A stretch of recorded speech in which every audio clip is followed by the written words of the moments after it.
Good morning to all of you and welcome to all of you in OCIS PCS channel. कैसे हैं आप लोग? Hope so सभी अच्छे होंगे, पढ़ाई भी काफ़ी बेहतर चल रही होगी। तो आज की सेशन में जो हमारी करंट अफेयर्स की सेशन चल रही है, इसमें हम लोग लास्ट मंथ यानी जुलाई मंथ के करंट अफेयर्स को कंप्लीट करेंगे। मोटो क्या है? एक बार रिवीजन कर लेना। तो चलिए स्टार्ट करते हैं और देख लेते हैं कि आज के इस करंट अफेयर्स के सेशन में कौन कौन से क्वेश्चन हम लोगों के पास है। फर्स्ट क्वेश्चन है, निम्नलिखित कथनों पर विचार कीजिए। पीएम ने दिल्ली यूनिवर्सिटी के शताब्दी समारोह में हिस्सा लिया और 5 इमारतों की आधारशिला रखी। दिल्ली विश्वविद्यालय की स्थापना 1 मई 1922 को हुई थी।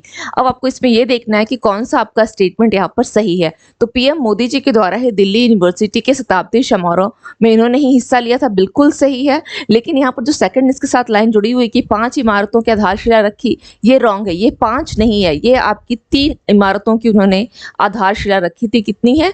3 इमारतें हैं। यहाँ पे ये 5 ना होकर कितना हो जाएगा? 3 होगा। 3 इमारतों की इन्होंने आधारशिला रखी थी, 3।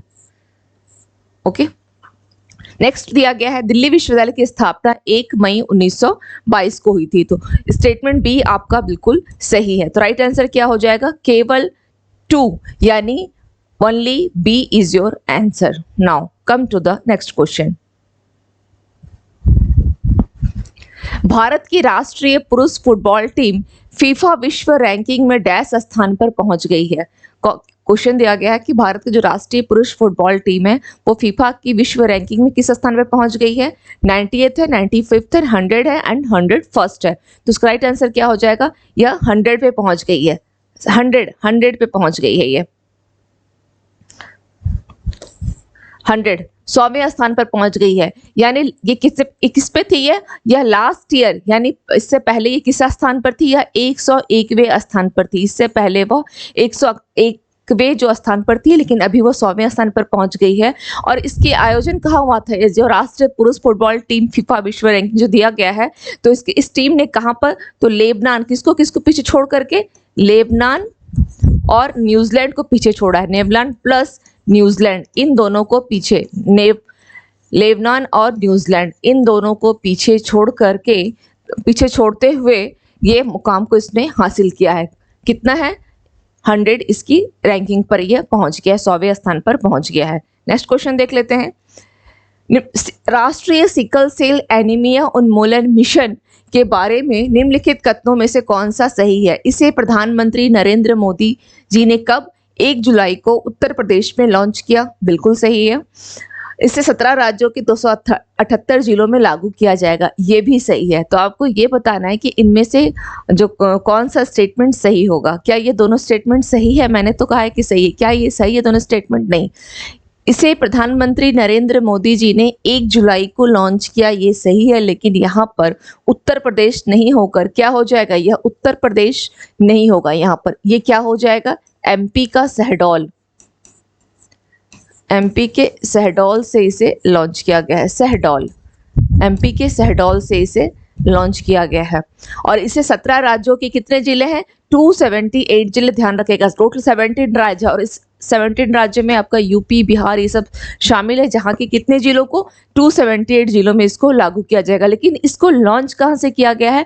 तो MP के शहडोल से। अब बात आती है राष्ट्रीय sickle cell anaemia. Sickle cell जो है ये किस प्रकार का डिजीज है, किससे होता है? ये एक दोषपूर्ण जो जीन है, दोषपूर्ण क्या है? यह एक जीन है, दोषपूर्ण जीन। और ये किसके कारण होता है? हेमोग्लोबिन S के कारण होता है। यह हीमोग्लोबिन S के कारण होता है। ये हीमोग्लोबिन S के कारण,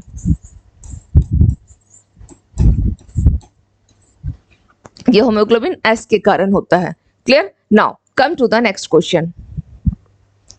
निम्नलिखित में से किसने 8वीं बार एशियाई कबड्डी चैंपियनशिप का खिताब जीता है? एक्चुअली थोड़ा सा क्वेश्चंस इस साइड होना चाहिए था, तो मुझे लिखने में थोड़ी यहाँ पे सुविधा होती। अभी अगर मैं इस साइड चले जाऊँ तो मुझे लिखने में, क्योंकि मैं लेफ्ट हैंड से लिख नहीं सकती, तो ये इस वजह से थोड़ा सा बस ये दिक्कत आपको आज ही थोड़ी इस वीडियो में ही दिखाई देगी। नेक्स्ट टाइम से आपको दूसरे जो भी वीडियोज़ अपलोड होंगे उसमें ये प्रॉब्लम नहीं होगी। थोड़ा सा ये हो रहा है कि ये क्वेश्चंस उधर होने चाहिए, तो मेरे लिए थोड़ा सुविधा हो जाता। खैर, और थोड़ी सुविधा आपको भी हो रही होगी। कुछ क्वेश्चंस को मुझे साइड हट जाना पड़ रहा है, तो चलिए कंटिन्यू करते हैं। निम्नलिखित में से किसने 8वीं बार एशियाई कबड्डी चैंपियनशिप का खिताब जीता है? ईरान, पाकिस्तान, भारत, दक्षिण कोरिया। तो राइट आंसर क्या हो जाएगा? भारत ने जीता है, यह भारत ने जीता। और किसको हराकर? ये चैंपियनशिप, इसने 8वीं बार जो एशियाई कबड्डी चैंपियनशिप जीता है, इसने किसको हराया है? इसने भारत को हराया है। इसने भारत ने जीता और किसको हराया है? ईरान को हराकर। ईरान को हराकर जीता है भारत ने, ईरान को हराकर। ईरान को हराकर। इसका आयोजन कहाँ किया गया था? और ये स्थल यहाँ पर आयोजन हुआ था, दक्षिण कोरिया में इसका आयोजन किया गया था। दक्षिण कोरिया में आयोजन किया गया है। Clear? Now come to the next question. 29 जून को भारत की पहली पुलिस ड्रोन यूनिट किस शहर में लॉन्च की गई? 29 जून को भारत की पहली पुलिस ड्रोन यूनिट। ऑप्शन दिया गया है जयपुर, चेन्नई, बेंगलोर, मुंबई। तो राइट आंसर क्या हो जाएगा? चेन्नई। राइट आंसर क्या होगा? चेन्नई में लॉन्च किया गया है। किस शहर में? तो चेन्नई में इसको लॉन्च किया गया है। Now come to the next question.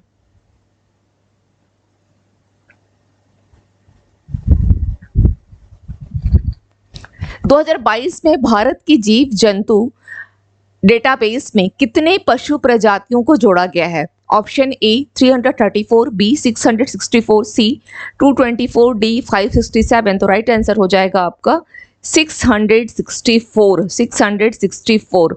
और कितनी नई प्रजातियों को अगर बोला जाए, कितनी नई प्रजातियों को अगर बोला गया है, पौधों की प्रजातियों को जो नई है, पौधों की प्रजाति, इसमें 339 नई पौधों की प्रजातियों, ये भी ध्यान रखिएगा, ये पौधों की प्रजातियां हैं,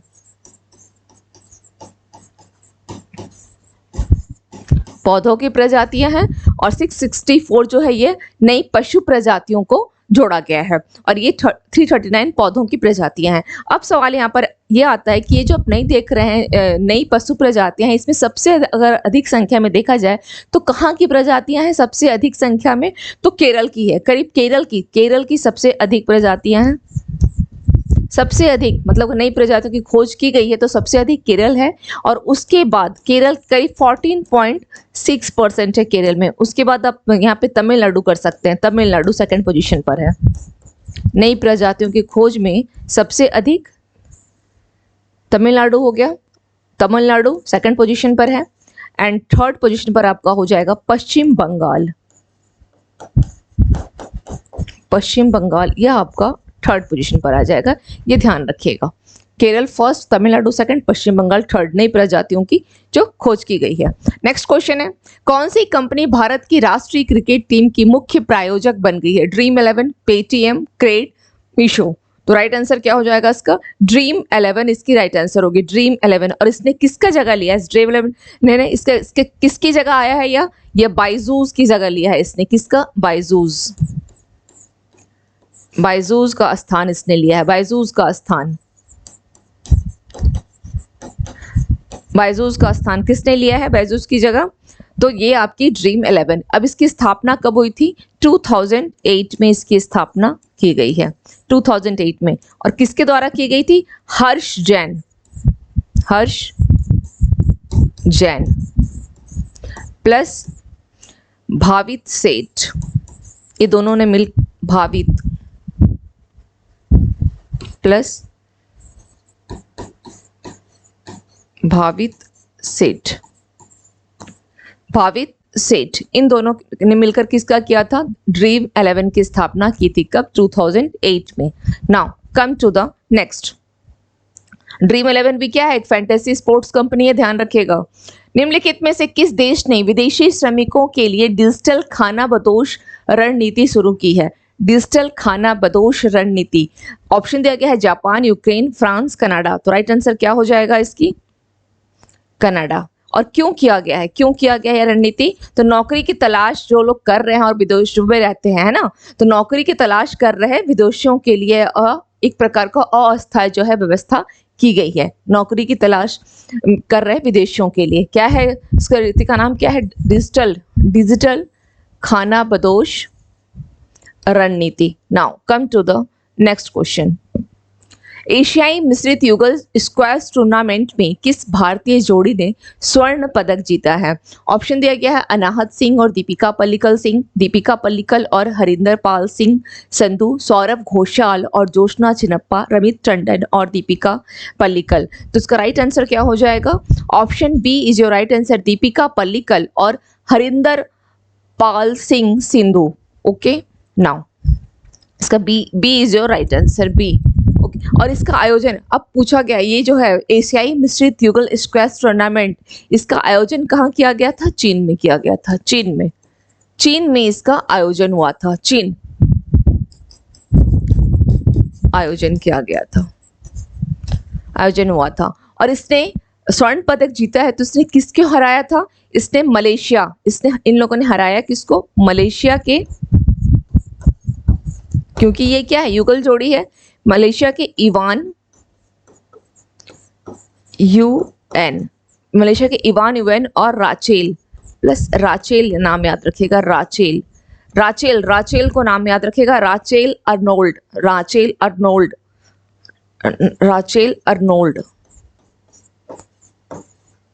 इनको हराया।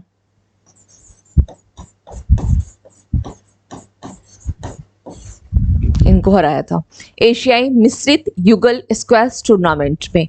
हराया किसको? मलेशिया के Ivan Yuen plus Rachel Arnold को। नेक्स्ट है, भारत की G20 अध्यक्षता के तहत स्टार्टअप 20 शिखर सम्मेलन 3 जुलाई को किस स्थान पर आयोजित किया गया था? गुरुग्राम, जयपुर, लखनऊ, हैदराबाद। तो ये कहाँ किया गया था? हरियाणा के गुरुग्राम में इसको आरंभ किया गया था एंगेजमेंट ग्रुप के द्वारा। भारत की G20, आपको इस साल पता ही है कि भारत जो है प्रेसिडेंसी किसको मिली है? G20 की प्रेसिडेंसी भारत को मिली है। और कब से कब तक के लिए मिली है? यह भारत को मिली है 1 दिसंबर 2022 से लेकर 30 नवंबर 2023 तक। अध्यक्षता किसके पास है? भारत के पास है। भारत G20 की अध्यक्षता कर रहा है, इसकी प्रेसिडेंसी भारत के पास है। इसलिए इस साल जितने भी, इन 1 सालों में जितने भी कहीं भी सम्मेलन हुए हैं G20 को लेकर के, क्योंकि मोर देन 200 शिखर सम्मेलन किए गए हैं G20 से, तो इन सब की अध्यक्षता भारत कर रहा है। अब बात यहाँ पर आती है कि स्टार्टअप 20 शिखर सम्मेलन, ये कौन था स्टार्टअप 20 शिखर सम्मेलन, जिसका आयोजन कहाँ हुआ? हरियाणा के गुरुग्राम में,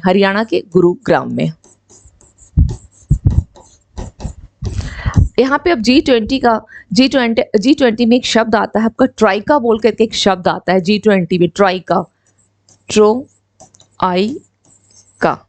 ये शब्द, इसका मतलब क्या होता है कि जो बैठक, पिछला बैठक, वर्तमान का बैठक और आगामी बैठक।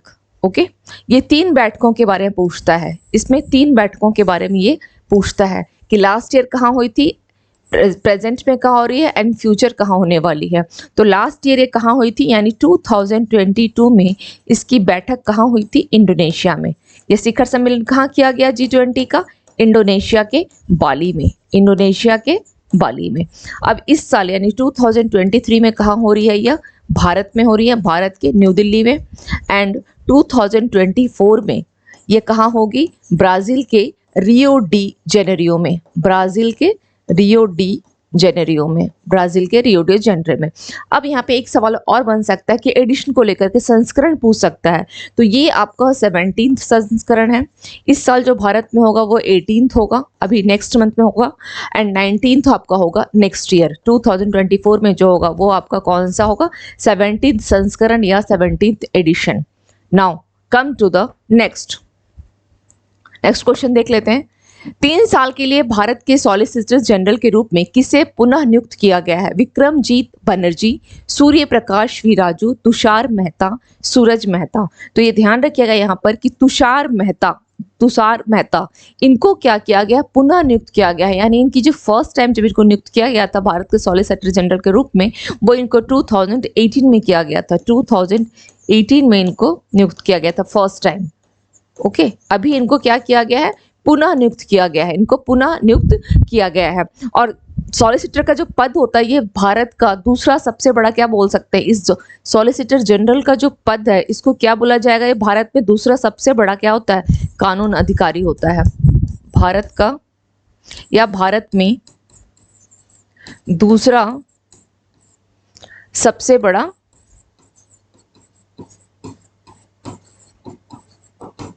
कानून अधिकारी।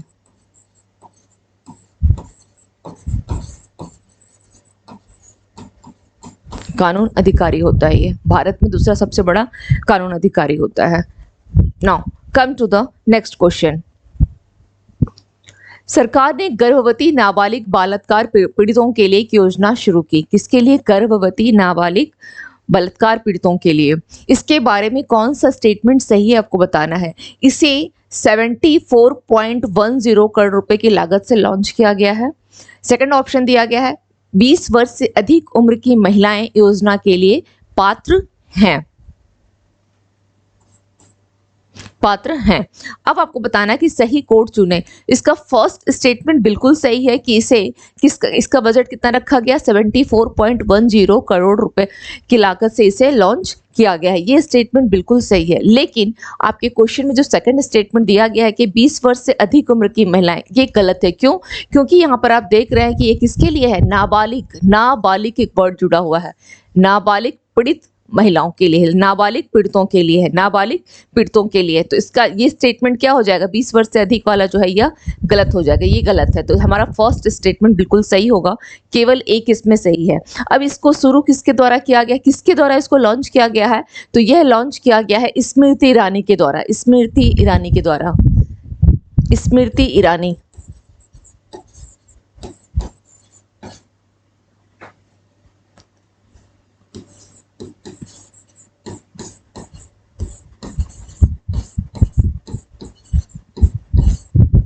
स्मृति ईरानी के द्वारा इसको लॉन्च किया गया है। और वैसा मतलब जो नाबालिग बलात्कार पीड़ित है, मतलब ऐसे जिनका परिवार की तरफ से इनको कोई सहयोग नहीं मिल रहा है, इसको भी ध्यान रखिएगा, जिनके पास कोई पारिवारिक समर्थन नहीं है,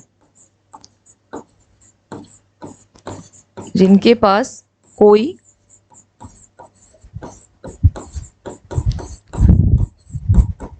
पारिवारिक समर्थन नहीं। इन सब कुछ पॉइंट्स को ध्यान रखिएगा। Okay, now come to the next question. Indian bank ने किस परियोजना के तहत नई सेवाओं का अनावरण किया है? प्रोजेक्ट हिम्मत, प्रोजेक्ट लहर, प्रोजेक्ट वेव। इनमें से कोई भी नहीं तो राइट आंसर हो जाएगा प्रोजेक्ट वेव। इंडियन बैंक ने किस परियोजना के तहत नई सेवाओं का अनावरण किया है? प्रोजेक्ट वेव के तहत। Now come to the next question. निम्नलिखित में से किस राज्य ने भारत में इलेक्ट्रॉनिक निर्यात में प्रथम स्थान पुनः प्राप्त किया है? इलेक्ट्रॉनिक निर्यात में तो कौन सा हो जाएगा? और करीब यह 1 दशक के बाद इन्होंने फिर से प्राप्त किया है। पुनः लिखा हुआ है, पुनः इस वर्ड में, तो करीब 1 दशक के बाद यह इस स्थान को पुनः उन्होंने प्रथम स्थान प्राप्त किया है, करीब 1 दशक के बाद। तो ऑप्शन दिया गया है तमिलनाडु, उत्तर प्रदेश, कर्नाटका, महाराष्ट्र। तो इसका राइट आंसर हो जाएगा Tamil Nadu is your in first, प्रथम स्थान पर है। उत्तर प्रदेश इस पे सेकंड पोजीशन पर है, कर्नाटका थर्ड में है, एंड आपका महाराष्ट्र फोर्थ में है। यानी एक क्रम में दिया गया, और इन चारों क्रम को यहाँ पे ध्यान रख लीजिएगा कि भारत में इलेक्ट्रॉनिक निर्यात में प्रथम स्थान, बिल्कुल एक क्रम में ये चारों दिए गए हैं, इन चारों को ध्यान रखिएगा। नेक्स्ट क्वेश्चन पे चलते हैं। भारत सरकार ने 4 जून को अमृत काल को डैश नाम दिया है। ऑप्शन दिया गया है कर्म काल, अनुशासन काल, कर्तव्य काल, निर्माण काल। एक्चुअली भारत सरकार क्या कर रही है, जो आज़ादी का 75वें वर्ष में इन्होंने क्या आरंभ किया था, इन्होंने अमृत काल को आरंभ किया, अमृत काल को। लेकिन आगे जो क्योंकि इनका क्या हो रहा है, अब आ रहा है हमारे आज़ादी का क्या हो जाएगा, 100 साल पूरा जो होने जा रहा है। तो आगे के 25 वर्षों को, 75 साल तो इन्होंने चलो ठीक है इसको क्या नाम दिया कि अमृत काल नाम दिया, लेकिन आगामी जो 25 वर्ष है, जो आगामी आपका 25 वर्ष है, उसको क्या नाम दिया गया है, कर्तव्य काल नाम दिया गया है, कर्तव्य काल। सी इज योर राइट आंसर, सी कर्तव्य काल नाम दिया गया है। चलिए नेक्स्ट क्वेश्चन देख लेते हैं। भारतीय तटरक्षक और भारतीय नौसेना ने राष्ट्रीय समुद्री विरासत परिसर में एक गैलरी विकसित करने के लिए डैश के साथ समझौता ज्ञापन पर हस्ताक्षर किया है।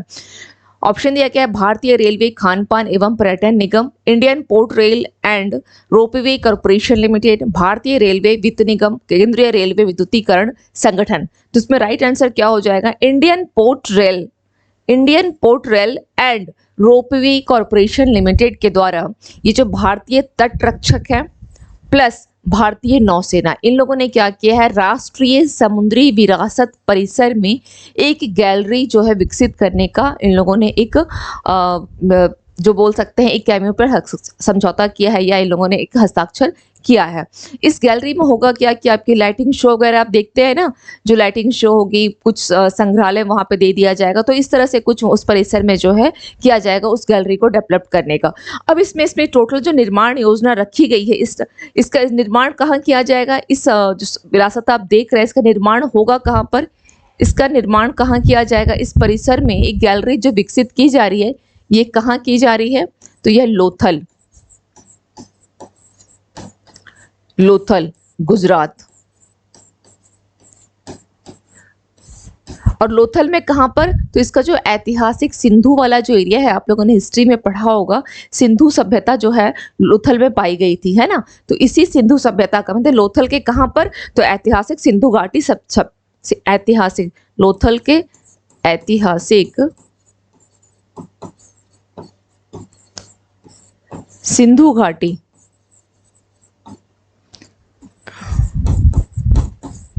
सिंधु घाटी सभ्यता वाले क्षेत्र में, है ना, सभ्यता के क्षेत्र, ध्यान रखिएगा कहाँ पे किया जा रहा है इस परिसर का निर्माण, तो सिंधु घाटी सभ्यता के क्षेत्र में किया जाएगा, इसका सिंधु घाटी सभ्यता वाले क्षेत्र में इसका निर्माण किया जाएगा।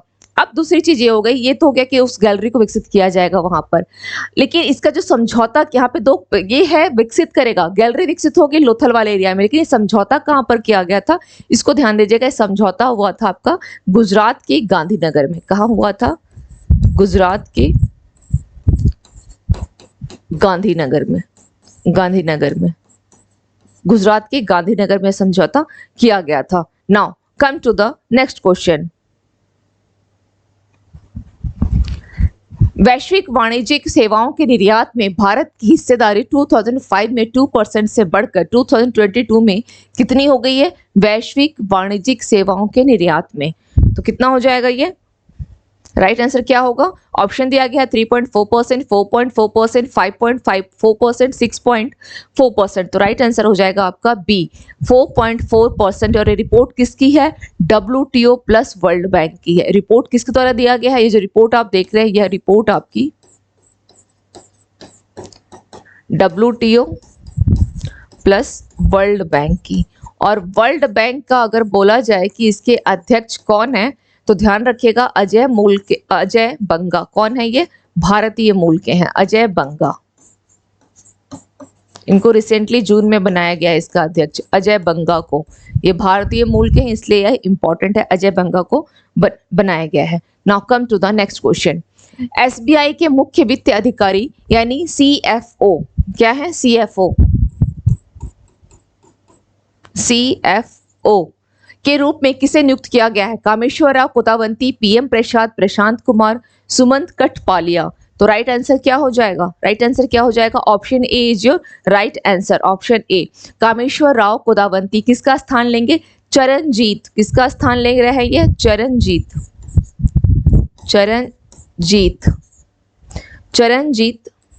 Surendra Singh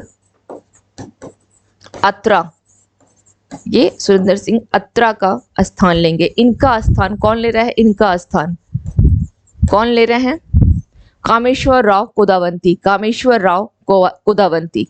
now come to the next question. SCO परिषद के राष्ट्र अध्यक्षों की अगली बैठक 2024 में कहाँ होगी, SCO की यानी Shanghai corporation organisation, okay, Kazakhstan, Kyrgyzstan, Pakistan, रूस, तो इसकी अगली बैठक कहाँ होगी, इसकी अगली बैठक होगी कजाकिस्तान के अस्ताना में, कजाकिस्तान के अस्ताना में। और जितने भी SCO के सदस्य देश हैं, इसके सदस्य देश 2024 को क्या घोषित किए हैं, इसके सदस्य देश क्या घोषित किए हैं 2024 को, पर्यावरण वर्ष घोषित।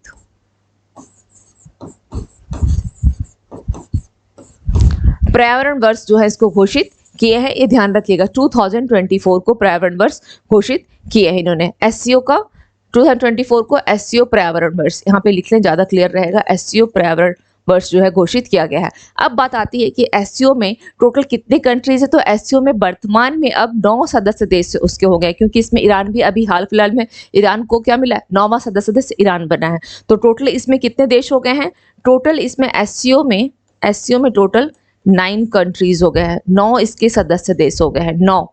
और 9वां कौन सा है, 9th कौन सा है, ईरान आपका 9th है। तो इससे पहले थोड़ा सा जो हम लोग कुछ और कंट्रीज को देख लेते हैं, कौन कौन है इसमें, चीन, भारत, कजाकिस्तान,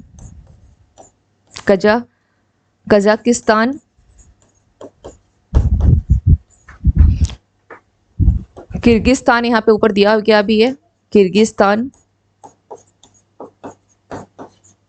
उज्बेकिस्तान,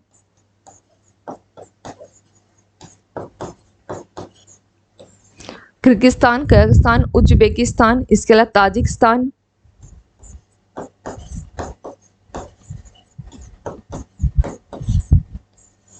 कितने कंट्रीज हो गए, 1 2 3 4 5 6। हाँ, यहाँ पे रूस लिख लीजिए, रूस भी है, पाकिस्तान हो गया,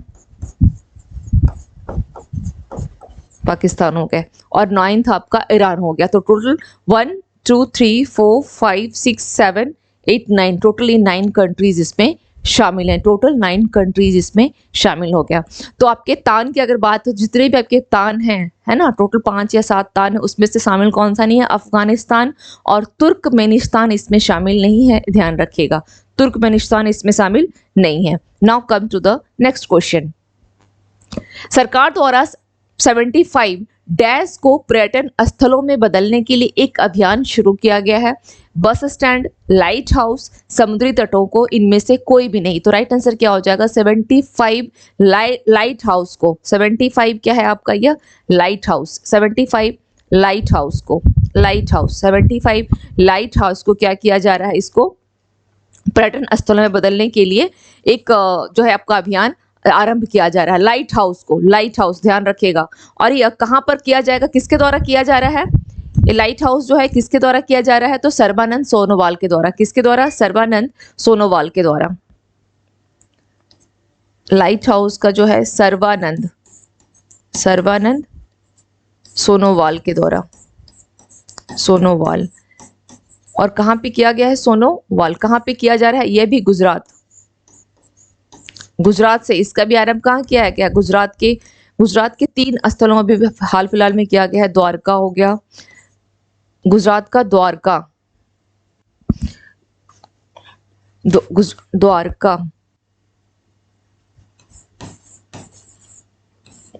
है, गोपनाथ है,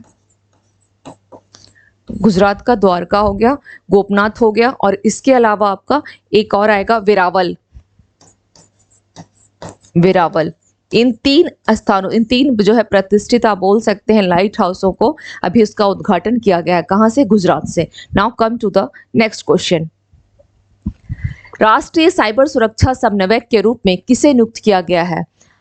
lieutenant general MU Nair, lieutenant general Atul Kumar Goyal, lieutenant general Atanu Kumar Das, lieutenant general Abhishek Singh.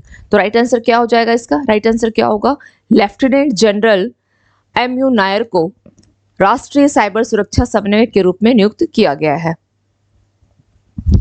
Bihar की 2023 पक्षी जनगणना के बारे में कौन सा स्टेटमेंट या कथन सही है?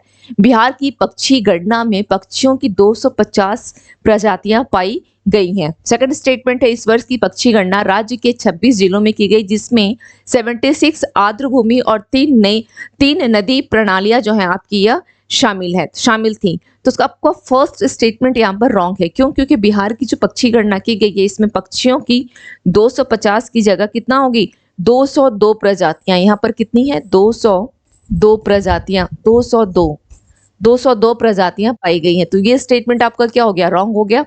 सेकंड स्टेटमेंट आपका बिल्कुल सही है कि 26 जिलों, कितने जिले हैं, 26 जिलों के 76 आर्द्र भूमि और 3 नदी प्रणालियां भी इसमें शामिल थी। ये बिहार के लिए काफी इंपॉर्टेंट क्वेश्चन है आपके बीपीएससी के लिए। तो इसका राइट स्टेट, इसका क्या हो जाएगा आंसर, केवल 2 सही है, केवल 2 सही है।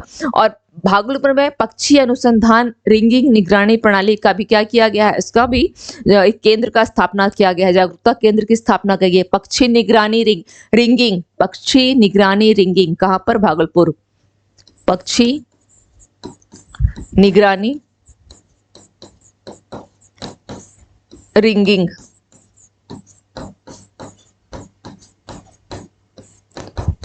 भागलपुर।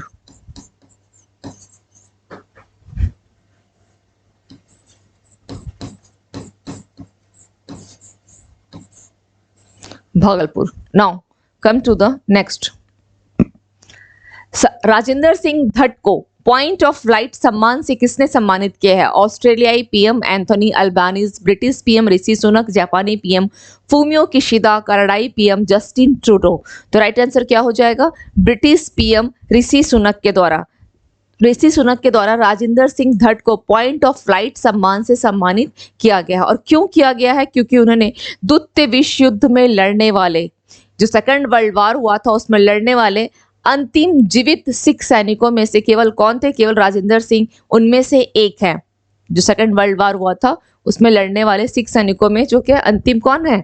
ये सिख सैनिकों में से एक है, राजेंद्र सिंह भट्ट को। Now come to the next question. संयुक्त राष्ट्र सुरक्षा परिषद AI के खतरों पर पहली बैठक आयोजित करेगी। इसका आयोजन किस देश के द्वारा किया जाएगा? भारत, चीन, यूनाइटेड किंगडम, ईरान। जिसका राइट आंसर क्या हो जाएगा? यह यूनाइटेड किंगडम के द्वारा किया जा रहा है। टीम इंडिया की सीनियर चयन समिति का अध्यक्ष किसे नियुक्त किया गया है? टीम इंडिया की सीनियर चयन समिति का अजीत अगरकर, सचिन तेंदुलकर, सलील अंकोला, रवि शास्त्री। तो राइट आंसर इसका क्या हो जाएगा? अजीत अगरकर को चुना गया, Ajit Agarkar. Now come to the next question. गृह मंत्रालय ने डैश के कुल परिव्यय के साथ राज्यों में अग्निशमन सेवाओं के विस्तार और आधुनिकीकरण के लिए एक योजना शुरू की है। दिया गया है 1000 करोड़, 5000, 10,000 एंड 50,000। तो इसका राइट आंसर क्या हो जाएगा? किसके साथ कितने का बजट है?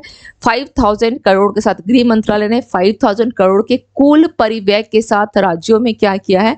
अग्निशमन सेवाओं का विस्तार और आधुनिकीकरण के लिए एक योजना को शुरू किया गया है। और गृह मंत्री कौन है? गृह मंत्री अमित शाह हैं। यूजीसी उच्च संस्थानों में सहायक प्रोफेसर के पद पर डैश भर्ती के लिए वैकल्पिक को बनाया गया है। किसको बना दिया गया वैकल्पिक? आपका ऑप्शन दिया गया है पीएचडी, नेट, सेट, सलेट। तो राइट आंसर क्या हो जाएगा? पीएचडी को क्या बना दिया गया है? वैकल्पिक एक बना दिया गया है। नेक्स्ट है, किसे AIFF पुरुष फुटबॉलर ऑफ द ईयर नामित किया गया है? आकाश मिश्रा, लालिया रंजवाला चांगटे, नंद कुमार शेखर, नाओरोम महेश सिंह। तो किसको किया गया है? लालिया रंजवाल चांगटे। ये मिजोरम के दूसरे खिलाड़ी हैं। ये मिजोरम के क्या है? दूसरे खिलाड़ी।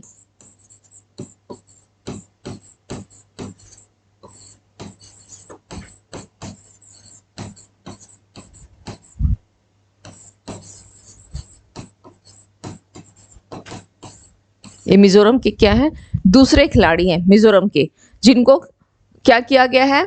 पुरुष फुटबॉलर ऑफ द ईयर नामित किया गया है। Now come to the next question. Chandrayaan 3 के संबंध में कौन सा स्टेटमेंट सही होगा वो आपको बताना है। चंद्रयान 3 में एक लैंडर, एक रोवर और ऑर्बिटर शामिल होगा। ये क्वेश्चन को थोड़ा मैं करेक्शन कर देती हूँ और टाइपिंग एरर है। शामिल होगा। ओके, कौन सा?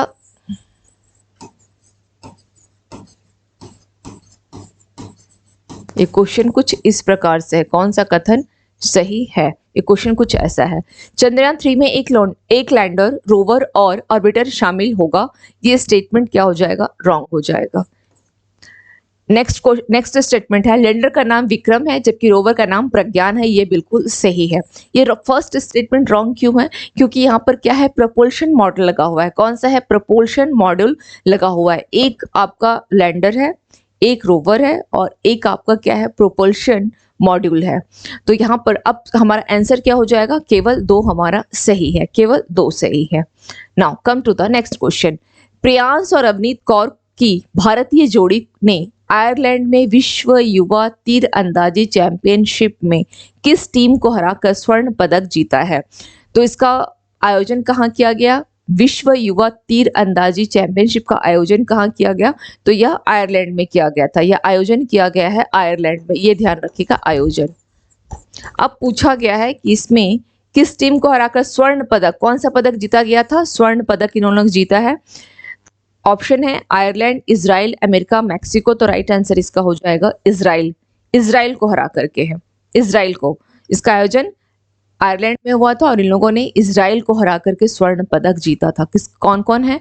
प्रियांश और Avneet Kaur. Now come to the next question. शैक्षणिक सहयोग को बढ़ावा देने और अनुसंधान पहल को बढ़ावा देने के लिए श्रीलंका के जाफना विश्वविद्यालय और किस आईआईटी संस्थान के बीच एक समझौता ज्ञापन पर हस्ताक्षर किए गए हैं? IIT Bombay, IIT Kanpur, IIT Delhi, IIT Madras. तो इसका राइट आंसर क्या हो जाएगा?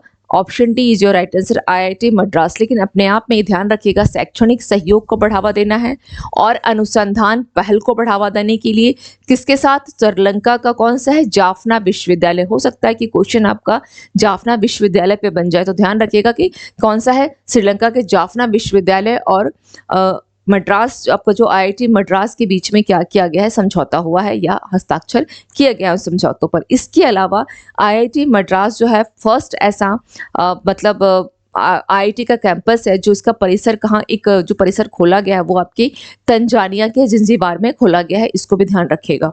Now come to the next question. Taiwan Bharat के किस शहर में तीसरा ताइपे आर्थिक सांस्कृतिक केंद्र जो है खोलेगा? लखनऊ, जयपुर, हैदराबाद, मुंबई। तो ये आपका राइट आंसर हो जाएगा, मुंबई में खोलेगा, मुंबई में। Now come to the next question. Bharat ने कोची में बचाव और विस्फोटक आयुध निपटान यानी ईओडी अभ्यास साल्वेक्स के 7वें संस्करण में किस देश के साथ भाग लिया है? जापान है, अमेरिका है, फ्रांस है, यूनाइटेड किंगडम है। तो इसका राइट आंसर क्या हो जाएगा? इसका राइट आंसर क्या होगा? इसका राइट आंसर हो जाएगा B. B is your right answer. क्यों हो जाएगा इसका राइट आंसर बी? देख लेते हैं।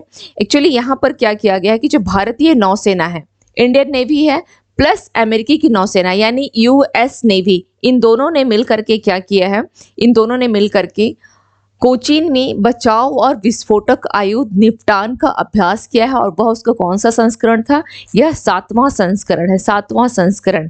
यह अभ्यास भी ध्यान रखिएगा, साल्वेक्स अभ्यास को भी ध्यान रखना है।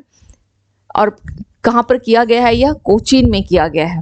किसके द्वारा है? इंडियन नेवी है प्लस आपका यूएस नेवी, इन दोनों ने मिलकर किया है, इन दोनों ने मिलकर के किया है।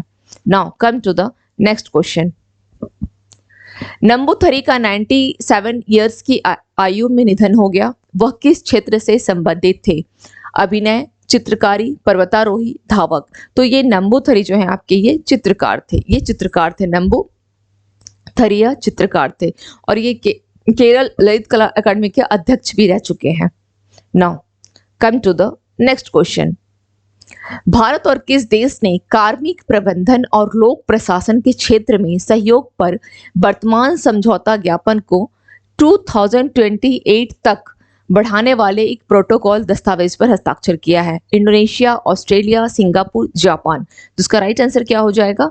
सिंगापुर। सिंगापुर के साथ भारत और सिंगापुर ने कार्मिक प्रबंधन और लोक प्रशासन के क्षेत्र में सहयोग, यानी जो आपकी सिविल्स के जो अधिकारी होते हैं उनको एक तरह से उनको बढ़ावा देने के लिए, उनके कामों को और प्रमोट करने के लिए क्या किया गया है? एक किसके लिए? जो कार्मिक प्रबंधन और लोक प्रशासन है ना, तो जितने सिविल्स अधिकारी हैं उनके लिए बेसिकली क्या किया गया है? एक प्रमोट करने के लिए एक समझौता ज्ञापन पे एक प्रोटोकॉल को लाया गया है। और इसको कब तक?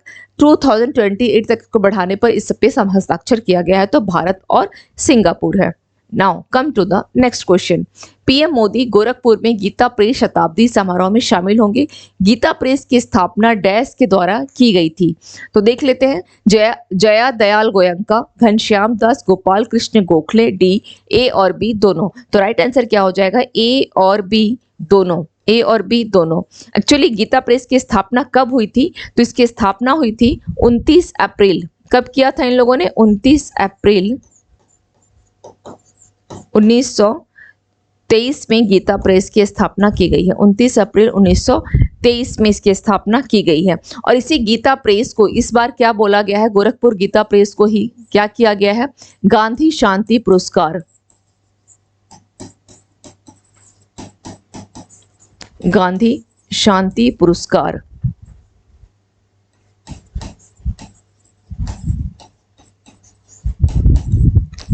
किस वर्ष के लिए, 2021 के लिए गांधी शांति पुरस्कार भी किसको दिया गया है, गोरखपुर के गीता प्रेस को दिया गया है, गोरखपुर के गीता प्रेस को दिया गया है गांधी शांति पुरस्कार। चलिए नेक्स्ट क्वेश्चन को देख लेते हैं।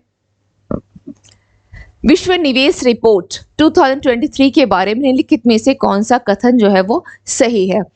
ऑप्शन दिया गया है 2022 के दौरान विकासशील देशों में प्रत्यक्ष विदेशी निवेश यानी FDI $662 बिलियन रहा। बिल्कुल सही है, ये स्टेटमेंट आपका सही है। नेक्स्ट है 2022 में कुल मिलाकर वैश्विक FDI 12% से बढ़कर $1.3 ट्रिलियन हो गया है। ये स्टेटमेंट आपका रॉन्ग है, क्योंकि यहाँ पर FDI 12% बढ़कर नहीं, यह आपका क्या हो गया है, ये घटकर 12% यहाँ पर क्या होगा, घटकर कितना हो गया है, $1.3 ट्रिलियन हो गया है। तो ये स्टेटमेंट आपका रॉन्ग हो गया। तो आंसर क्या हो जाएगा, केवल एक सही है, यानी option A is your right answer. Now come to the next question. PM Modi ने डैश में स्थित इंडियन ऑयल के LPG बॉटलिंग प्लांट को राष्ट्र को समर्पित किया है। किसको, पीएम मोदी ने कहां पर, डैश में स्थित इंडियन ऑयल के LPG बॉटलिंग प्लांट को। तो ऑप्शन दिया गया केवटी, अंतागढ़ सॉरी केवटी, अंतागढ़, कोरबा, रायपुर। तो इसका राइट आंसर क्या हो जाएगा, छत्तीसगढ़ के, कोरबा कहाँ है, छत्तीसगढ़ में है, कोरबा कहाँ है, छत्तीसगढ़ में है। और इसी छत्तीसगढ़ के जो आपको रायपुर में जब मोदी जी वहां पे क्या उनका विजिट हुआ था लास्ट मंथ, तो यहाँ पर इन्होंने छत्तीसगढ़ के कहाँ,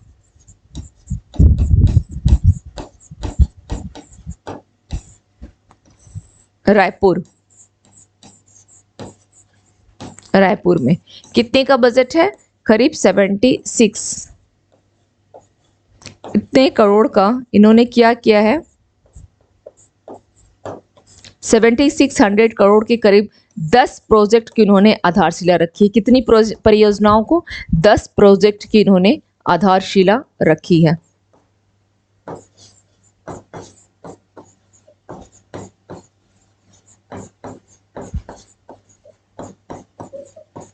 ये ध्यान रखिएगा, छत्तीसगढ़ में इनका विजिट हुआ था, इन्होंने टोटल 10 प्रोजेक्ट की, कितने का बजट है, 7600 करोड़ का बजट है। और यहाँ कोरबा में ही उन्होंने क्या किया, LPG बॉटलिंग प्लांट को भी राष्ट्र को समर्पित किया है। Now come to the next question. Tamim Iqbal किस देश के खिलाड़ी हैं, पाकिस्तान, अफगानिस्तान, बांग्लादेश, संयुक्त अरब अमीरात। तो किसके हैं ये, बांग्लादेश के, बांग्लादेश के हैं तमीम इकबाल। RBI के नए कार्यकारी निदेशक के रूप में किसे नियुक्त किया गया है, P वासुदेवन, अनूप बागची, गिरीश चंद्र चतुर्वेदी, संदीप बख्शी। तो किसको किया गया है, यह P वासुदेवन, क्या है, P वासुदेवन को, P वासुदेवन। ओके चलिए, अब यहाँ पे ये ध्यान रखिएगा, P वासुदेवन को किया गया है, नियुक्त तो किया गया है। और RBI के गवर्नर कौन है, तो शक्तिकांत दास है, शक्तिकांत दास। नेक्स्ट क्वेश्चन है, रक्षा मंत्रालय ने भारतीय तट रक्षक बल के लिए डैश डोर्नियर विमान की खरीद के लिए हिंदुस्तान एरोनॉटिक्स लिमिटेड यानी हाल के साथ एक अनुबंध पर हस्ताक्षर किया है। किसके साथ, हाल के साथ, हाल के साथ। अब बोला गया है कि रक्षा मंत्रालय ने किसके लिए है, भारतीय तट रक्षक बल के लिए पूछा गया है कि कितने डोर्नियर विमान खरीदे जाएंगे। तो ऑप्शन दिया गया है 2, 3, 4, 5। तो आंसर आपका हो जाएगा ए, 2 डोर्नियर विमान खरीदे जाएंगे। लेकिन ये तटरक्षक बल के लिए, अगर बात किया जाए कि इंडियन एयरफोर्स के लिए यानी भारतीय वायुसेना के लिए, अगर वायुसेना की बात की जाए, वायुसेना के लिए, वायुसेना के लिए तो 6 डोर्नियर हैं। कितने हैं, 6 डोर्नियर। ये ध्यान रखिएगा, वायुसेना के लिए 6 डोर्नियर विमान है।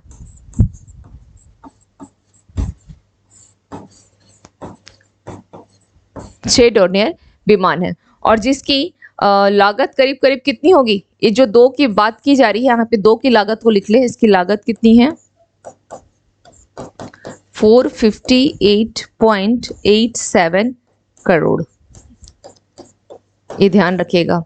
और इसका जो अनुबंध किया गया है यह क्योंकि स्वदेशी रूप से निर्मित हो रहा, तो कहां पर होगा यह? कानपुर के हाल में, कानपुर के हाल में। Now come to the next question.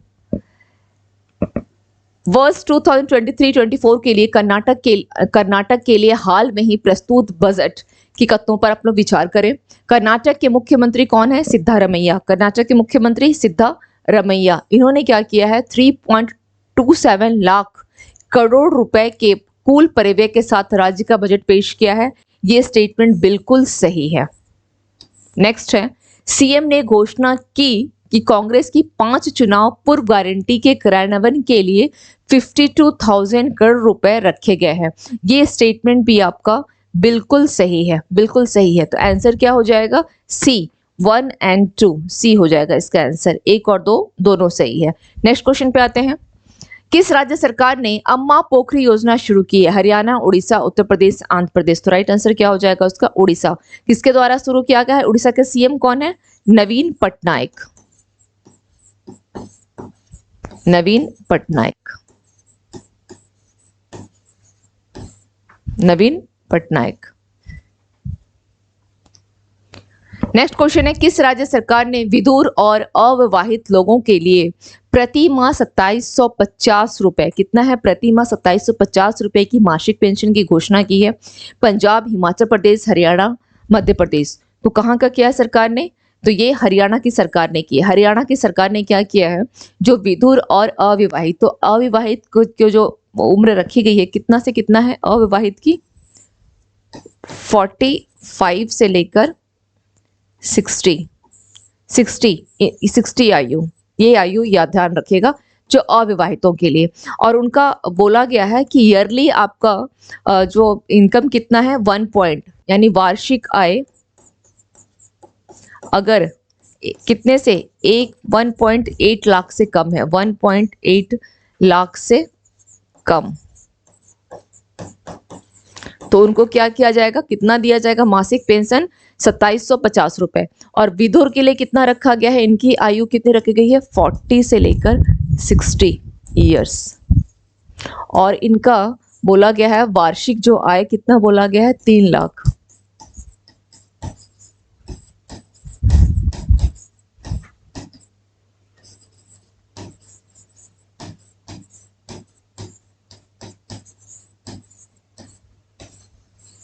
इतना बोला गया, 3 लाख से कम वार्षिक आय, 3 लाख से कम बोला गया है। चलिए नेक्स्ट क्वेश्चन देख लेते हैं। निम्नलिखित में से किसने 2023 के लिए समय पर भुगतान सीपीएससी श्रेणी में जीईएम पुरस्कार जीता है? तेल और प्राकृतिक गैस निगम, NTPC limited, NHPC limited, NLC India limited. तो किसने जीता है यह जीईएम पुरस्कार? ये कौन हो जाएगा? NLC India limited. ये भी किसका है? कोल इंडिया के अंतर्गत ही आता है। कोयला जो आपका इंडिया है इसके अंतर्गत ही ये भी आता है। एनएलसी इसका फुल फॉर्म चलिए मैं लिख देती हूँ। ये कोयला मंत्रालय के अधीन है, ध्यान रखिएगा, कोयला मंत्रालय के अधीन है और नवरत्न कंपनी है। कोयला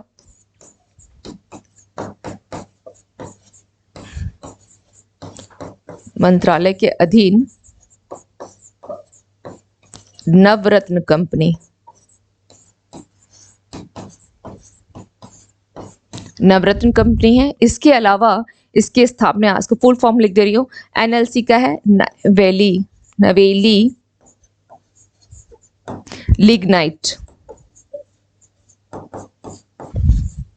लिग्नाइट कॉर्पोरेशन लिमिटेड।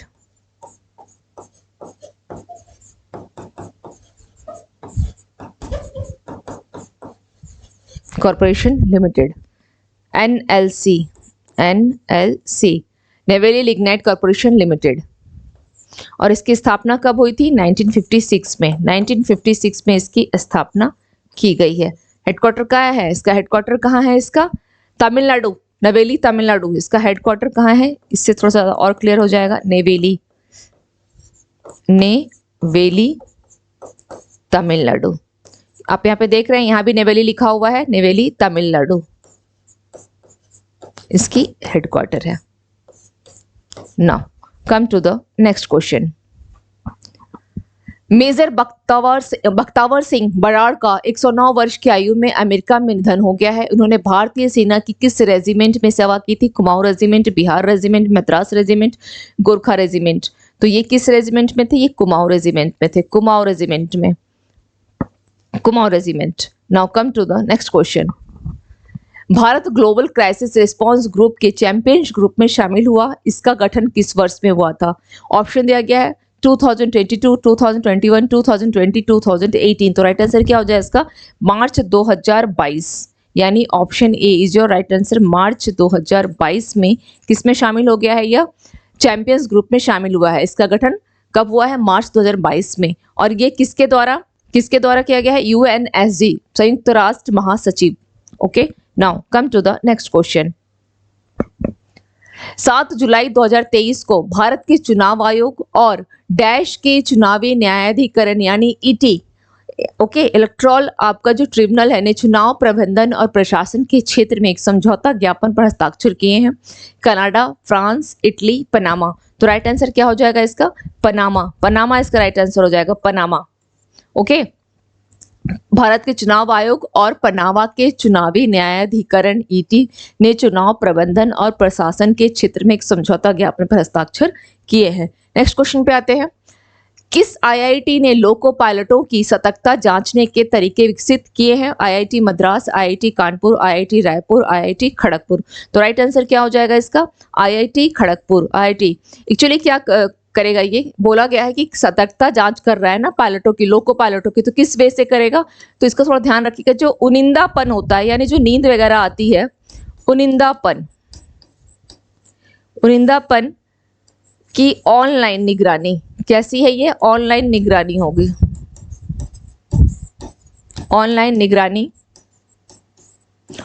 निगरानी में क्या करेगा ये लोग? निगरानी के लिए छेड़छाड़ डिवाइस,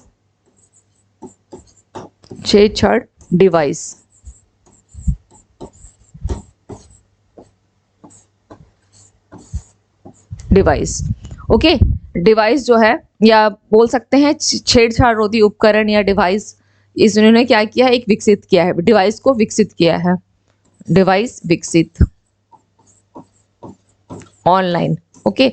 उनिंदापन या जो नींद वगैरह आते रहती है, आप देख ही रहे हैं कि कितनी अभी जो है रेल दुर्घटनाएं होते रहती हैं, तो इन्हीं के लिए। और हाल फिलहाल में जो बालासोर वाला घटना था, तो इसलिए बोला गया कि जो उनिंदापन नींद वगैरह जो आती है, उसमें एक प्रकार का अगर ऑनलाइन निगरानी करेंगे, अगर लगेगा कि ऐसा उन्हें कुछ नींद वगैरह आ रही है, तो नींद को तोड़ने के लिए एक छेड़छाड़ डिवाइस भी विकसित किया गया है। किसके द्वारा? आईआईटी खड़गपुर के द्वारा। तो चलिए, आज के सेशन में हम लोगों ने करीब 50 क्वेश्चंस का एक सेट अभी किया है। ये पार्ट 1 है जुलाई मंथ का, और आपको इवनिंग तक पार्ट 2 की वीडियो भी अपलोड हो जाएगी, तो आपका जुलाई मंथ का जो करंट अफेयर्स है बिल्कुल कंप्लीट हो जाएगा। एज मच एज आप लोग रिविजन करने की कोशिश कीजिए, क्योंकि रिविजन क्या है, नए पढ़ने से बहुत ज़्यादा जरूरी होता है रिवीजन करना। इसके बाद फिर हो सकता है कि विद इन 2 to 3 डेज में आप लोगों को पूरे जितने जनवरी से लेकर के अब तक के, क्योंकि आपका नेक्स्ट मंथ आप पीपीएससी देने जा रहे हैं, तो टारगेट किया गया है कि जो एग्जाम से पहले एक बार आप लोगों की 6 महीने की जितनी भी करंट अफेयर्स हैं, एक बार रिवीजन हो जानी चाहिए। तो ये कोशिश तो है, देखते हैं फिर कैसा इसका आप लोग मतलब, लेकिन हाँ, इसके साथ आप लोग अपने कमेंट्स जरूर कीजिएगा, तो हमें भी थोड़ा पता चलेगा कि इसमें और क्या सुधार किया जा सकता है। तो मिलते हैं फिर next morning. Thank you to all of you and have a nice day.